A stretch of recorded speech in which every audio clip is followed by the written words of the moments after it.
السلام علیکم ناظرین، امید ہے کہ آپ خیر و عافیت سے ہوں گے۔ ناظرین،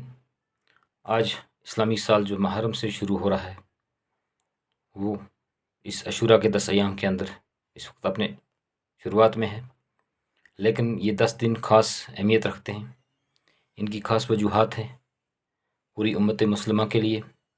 اور اس کو جاننے کے لیے کہ میں آپ تک ان 10 ایام کی پوری تفصیل پہنچاؤں، ویڈیو کو آخر تک پورا دیکھیں تاکہ آپ کو اس بات کی حقیقت معلوم ہو جائے کہ آخر یہ محرم الحرم کا دن سیاہ باب سے تعبیر کیوں کیا گیا۔ ناظرین، یہ دن جو ہے، یہ 10 دن بہت ہی مشکلات اور ماتم پرستی اور رنجیدہ غمزدہ دن ہیں، کیونکہ ان دنوں میں جو واقعہ پیش آیا ہے وہ تاریخ میں سیاہ باب سے رقم کیا جاتا ہے، کیونکہ نواسۂ رسول امام حسین علیہ السلام جن میں 18 بنی ہاشم اور 72 اصحاب کو کربلا کے میدان میں شہید کر دیا گیا۔ آخر اس کی کیا وجوہات رہی ہوگی؟ کیوں ایسا معرکہ پیش آیا کہ یزید ابن معاویہ کو اس بات کی کیا ضرورت پڑی کہ ایک صحابی کے بیٹے نے کربلا کے اندر اس خاندان رسول کو شہادت کا جام پلا دیا، جو کہ قیامت تک ایک تاریخ بن کر رہ گیا۔ ناظرین، اس بات کی سے ہر انسان کو آگاہ ہونا چاہیے۔ یزید بن معاویہ کی جو حکومت تھی، ناظرین، وہ بڑی ظالم، تشدد اور بزدل حکومت تھی، جس نے اس طرح سے مظالم ڈھائے، کیونکہ اس کا ظلم جو تھا وہ ایک عیاش، لٹیرا اور غیر تہذیب یافتہ انسان تھا، جس کے دل میں کبھی بھی رحم تک موجود نہیں تھی۔ اور یہ جو خلافت تھی، یہ خلافت ابن ابو سفیان کی صلاح کے معاہدے کے خلاف اسے حاصل ہوئی تھی، اور اس طرح سے وہ اس خلافت کے اندر اتنا زیادہ عروج پر جا پہنچا تھا کہ اس نے سب کو اپنی بیعت میں شامل کرنا ایک مقصد بنا لیا تھا، اور اس طرح سے اس نے یہ بھی سوچا کہ میرے لیے اگر کہیں خطرہ ہے تو وہ نواسۂ رسول امام حسین علیہ السلام اہل بیت شاید میرے لیے خطرہ ہو سکتے ہیں۔ انہیں بھی وہ اس بات سے باور کروانا چاہتا تھا کہ آپ میری بیعت میں شامل ہو جائیں، میری بیعت کو قبول ہیں، لیکن ایسا ہرگز ممکن نہیں تھا۔ اور اس دھوکے دڑی کے ساتھ انہوں نے بہت سارے خطوط کو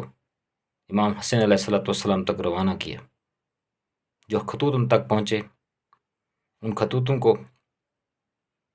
کو پڑھنے کے بعد امام حسین علیہ السلام نے یہ فیصلہ لیا کہ میں اپنی طرف سے ایک جواب ارسال کروں، اور جواب دے کر انہوں نے اپنے ایک ساتھی مسلم بالعقیل کو وہاں کے لیے روانہ کیا۔ ناظرین، یہ سب جانتے تھے کہ وہاں کی جو دور خلافت ہے اس میں ظالم کمانڈر، گورنر جو بڑے ہی بے رحم بزدل ہیں، کیونکہ وہ کسی کی پناہ نہیں چاہیں گے، تو مسلم بالعقیل کو اکیلے ہی روانہ کرنا پڑا، کیونکہ وہ ہزاروں کی تعداد میں خط پہنچ چکے تھے، تو ان کا جواب دینا ضروری تھا۔ اور امام حسین علیہ السلام نے اس خط کے اندر یہ تحریراً ارشاد بھی فرمایا کہ اگر آپ بدل چکے ہیں تو میں ضرور آپ تک پہنچوں گا، لیکن اگر آپ انہی میں سے ہیں، آپ کی وہی حالت ہے، آپ کا وہی ظلم ہے، وہی تشدد ہے، تو پھر اس بات پہ ہم غور و فکر کریں گے کہ ہم نے آپ کے ساتھ کیا کرنا ہوگا۔ اور اس بنا پر جب مسلم بن عقیل کو وہاں پر بھیجا، جب وہ کوفہ کی گلی میں پہنچا تو وہ نہیں جانتا تھا کوفہ کے حالات کیسے ہیں، یہاں پر کس طرح کے سنگ دل لوگ بس رہے ہیں۔ اور انہیں ایک سپاہی نے اپنا ایمان دے کر یہ کہا کہ میں آپ کو لے جاؤں گا، اور جب وہاں سے لے گیا تو آگے گرفتار کر لیا گیا۔ گرفتاری کے بعد کسی ایک جگہ محل پہ لے کر اونچی جگہ سے نیچے کی طرف دھکیل کر شہید کر دیا گیا۔ اس بات کی خبر جب امام حسین علیہ السلام تک پہنچی تو انہوں نے فیصلہ کیا کہ اب مجھے کوفہ تک جانا ہوگا، اور وہ مایا عیال، خانوادہ رسول سبھی اس بات کو لے کر تیار ہو گئے اور وہاں تک پہنچے۔ انہیں بھی تب تک بھی یہ یقین نہیں تھا کہ ایسا شخص جو ایک صحابی کا بیٹا ہو کر خانوادہ رسول، نواسہ رسول حضور صلی اللہ علیہ وسلم کے ساتھ کوئی ایسا سلوک کر سکتا ہے بنا کسی اسباب کے۔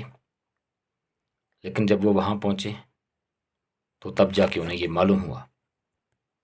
پہلا دن کوفہ کی گلیوں میں گزارا اور دوسرے دن وہاں کی ایک بستی میں پہنچے۔ وہاں پر یہ معلوم کیا یہ کون سی جگہ ہے۔ کسی نے جس بستی کا نام نینوا کے نام سے جانا جاتا ہے، لیکن تاریخ نے بعد میں یہ ظاہر کیا کہ یہ وہی کوفہ کی سرزمین تھی۔ اور وہاں پہنچ کر انہیں یہ معلوم ہوا کہ یہ کوفہ ہے، یہ کربلا ہے۔ اور کربلا کی اس بستی میں جب پہنچے تو وہاں پر دوسرا دن تھا، اور دوسرے ہی دن وہاں پر ایک لشکر ابن سعد 6000 افواج کو لے کر وہاں پہنچ گیا، اور اس نے اپنا لشکر جو تھا وہ پڑا ہوا اپنا امام حسین علیہ السلام کے خیمے کے سامنے بچھا دیا۔ اور اس طرح سے 3 محرم کا دن بھی جو ہے وہ اسی پریشانی کے عالم میں گزرتا گیا۔ 4 محرم کو ابن زیاد نے خود جامع مسجد میں آ کر اپنی تقریر میں، اپنی خطابت میں لوگوں کو اکسانے کی کوشش کی، لوگوں کو سمجھایا کہ آپ کے لیے میرے تمام خزانے کھول دیے گئے ہیں، اب میرے دشمن یعنی کہ امام حسین علیہ السلام کے لیے کھڑے ہو جائیں تاکہ ان کے ساتھ لڑ سکیں۔ اور اس بات پر بہت سارے لوگ جو تھے وہ اس بات کو لے کر شامل ہو گئے، جن میں سب سے پہلا شخص جو تھا وہ شمر نے 4000 افواج کو ساتھ لیا، ابن رکاب نے 2000 کو، اور حسن بن امیر نے 4000 کو، اور ابن رینا نے 3000 کو، ابن خرشہ نے 2000 کو ساتھ لے کر یہ لشکر جو تھا وہ وہاں تک پہنچتے گئی۔ گھیرا بندی ہوتی گئی، ہر طرف سے افواج کو اکٹھا کیا جانے لگا۔ ایک مظالم، ایک بے تنگ دلی کے ساتھ یہ لوگ کچھ چند ساتھیوں کو لے کر وہاں پر اکٹھے ہو گئے۔ کیوں؟ 5 اور 6 تاریخ کو بھی یزیدی لشکر جو تھے وہ اسی طرح وہاں تک پہنچتے رہے، اور ابن زیاد نے عمر بن سعد کو خط لکھا، کہا کہ اب میں بہت سارے لشکر بھیج چکا ہوں، لگ بھگ 70,000 کے آس پاس میں نے لشکر وہاں تک بھیج دیے، آپ فوری طور جنگ کی تیاری کریں اور امام حسین علیہ السلام کا پانی بند کر دیں۔ اور ان کی اس خطوط کے بعد ویسا ہی ہوا کہ فوج کی لشکر جو تھے وہ شہر فرات پر بھیج دیے گئے، پانی کو گھیرا گیا، ہر طرف سے پانی بند کر دیا گیا، امام حسین علیہ السلام کے خیموں میں پانی بند ہو گیا، اور جو بچا ہوا پانی تھا وہ بھی اسی دن کچھ چند تھوڑا سا تھا، ختم ہو گیا۔ اب جو خیموں کے اندر نواسہ رسول، امام حسین علیہ السلام، بی بی زینب، حضرت علی اصغر، باقی اصحاب سب پریشان ہیں، پانی سے بلبلاتے ہیں، کیونکہ ریتلی زمین تھی، اور ریتلی زمین کے اندر بہت زیادہ گرمی برداشت سے باہر تھی۔ آخرکار امام حسین علیہ السلام کے بھائی قمر بن ہاشم بن علی نے بہت ساری جگہوں پہ کنویں کھودوانے کی کوشش کی تاکہ کہیں سے پانی نکالا جا سکے، لیکن مایوسی ہاتھ آئی، پانی کہیں پر بھی نہیں ملا، اور اس طرح سے پورا خیمہ جو تھا وہ نا امید ہو گیا۔ 8 محرم کو ایسا ہوا، اور 8 محرم کو یہ پیغام بھجوا دیا گیا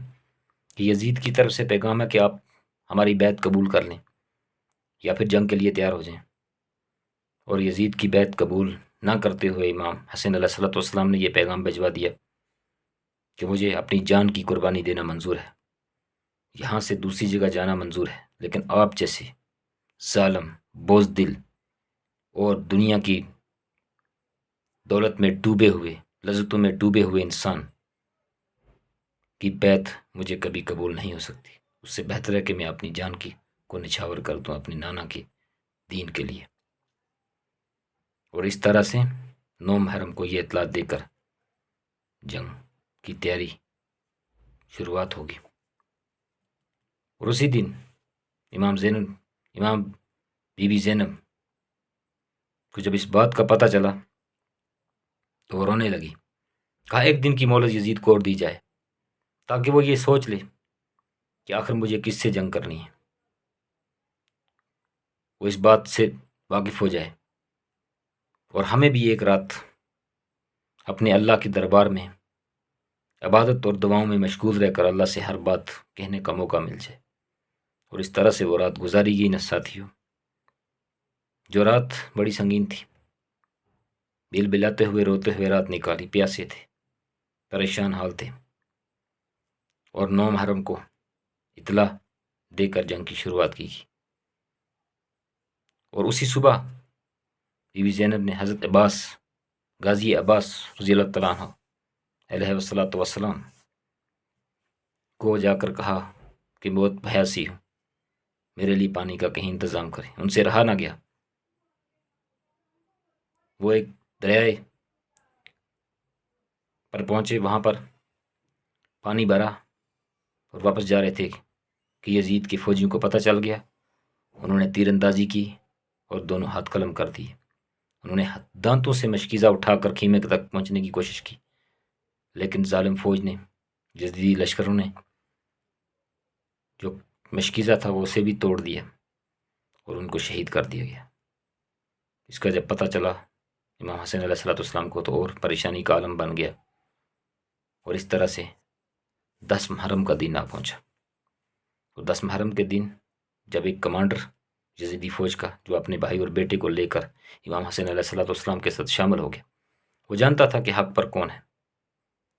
اور آخر کار دن گزر گیا۔ تمام ساتھی جو تھے وہ امام حسین علیہ السلام کے ساتھی، وہ جنگ میدان کے اندر اپنی جذبے کے ساتھ لڑتے رہے اور باری باری شہید ہوتے رہے۔ امام حسین علیہ السلام خود بھی لڑنا چاہتے تھے، لیکن ساتھیوں کے اصرار پر انہوں نے روک دیا گیا